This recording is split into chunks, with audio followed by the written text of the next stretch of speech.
kaikki. Minä olen Helali ja olen pakistanilainen. Mä kotikaupunki on Karachissa, koska mä syntynyt ja nyt asun Karachissa. Pakistan sijaitsee Etelä-Asiassa ja sillä on rajanaapurina on Iran, Afganistan, Kiina ja Intia. Ja pääkaupunki on Islamabad, mutta Karachi on Pakistanin suurin kaupunki. Ja kaupunkin väkiluku on noin 24 miljoonaa ihmiset ja he puhuvat monta kieliä, mutta oleellisin kieli on urdua. No niin, tämä on miten Karachi näyttää. Se ei ole paljon pilvenpiirtäjiä, mutta on laaja maisema.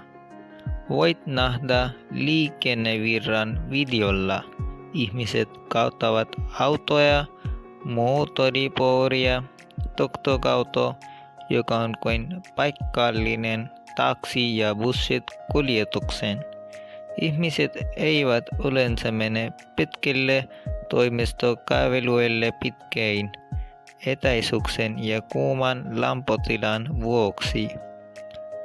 Karachi on muslimi-enemmistöinen kaupunki, joten näet monia moskioita matkasi varrella kaupungissa. Voit myös odottaa näkeväsi jotakin kirkkoja ja temppeleitä. Julkista liikennettä varten on olemassa metrobusseja, joilla voit matkustaa eri puolille kaupunkia. Esimerkiksi jos haluat mennä kaupungin keskustaan.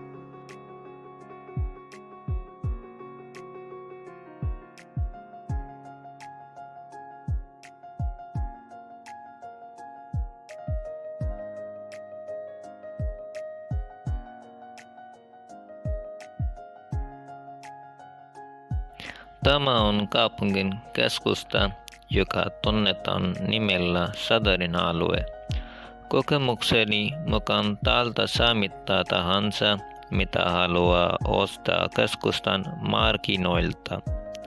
Muista kuitenkin, että Karachi on hyvin asuttu, joten saatat joutua kävelemään joillakin alueilla, jos haluat säästää aikaasi. Koska siellä liikkuu niin paljon ihmisiä, joten liikenne liikkuu hitaasti tällä alueella. Myös tämän vuoksi ja myös maiseman ja infrastruktuurin vuoksi.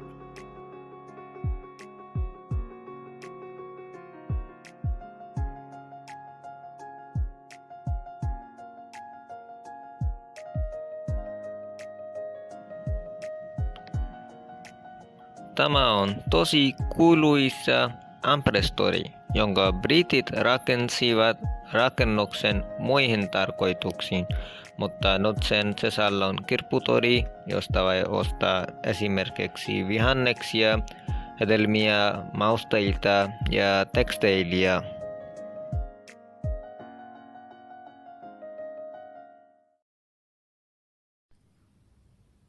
Moi taas. Pakistanissa me käytämme Pakistanin ruupia, emme dollaria tai punta tai euroa. Ruupian setelit ovat muutamia, mutta käytetuimmat ovat 1000 seteli ja 500 seteli ja 100 seteli. Myös 1 euroa vaihtokursssi on noin 310 ruupia. Karachissa voi suoda monenlaista ruokaa, mutta ihmiset pitävät mausteisesta ruoasta ja lihasta, joten lähes kaikissa ruoissa on lihaa ja mausteita. Herkkuja ovat sikh kebab, chicken tikka, halim, ban kebab, biryani ja naan.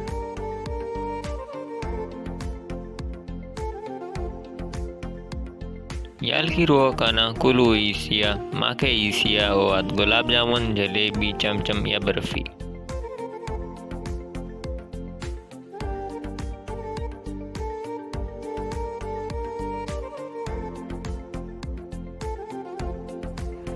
Saman kerajan ranta, tukadaan voit olla nauttimaan lounasta tällä, voit kalata, rentoutua, leikkiä ja tehdä mitä haluat.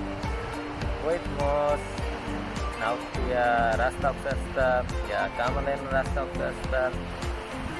Hyvä asia garaasissa on, että aurinko paistaa joka päivä, joten ulkomaalaisuudesta nauttivat tulemisesta ja rusketuksesta.